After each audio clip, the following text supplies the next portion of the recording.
আসসালামু আলাইকুম বন্ধুরা, আশা করি ভালো আছেন। আমি আপনাদের সামনে উপস্থিত হয়েছি পরাণের আপডেট তথ্য নিয়ে।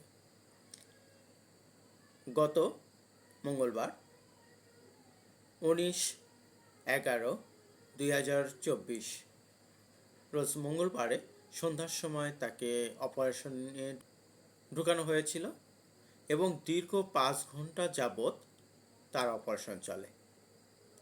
5 ঘন্টা পরে তাকে আইসিইউতে ট্রান্সফার করা হয়েছে। সে এখন অবজারভেশনে আছে।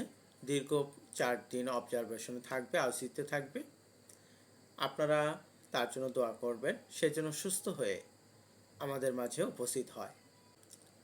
বন্ধুরা, আমি কৃতজ্ঞতা জ্ঞাপন করছি যারা আমার ভিডিও দেখে তাকে ফোন করেছেন তাদের কাছে, এবং অর্থনৈতিকভাবে যারা সহযোগিতা করেছেন তাদের কাছে।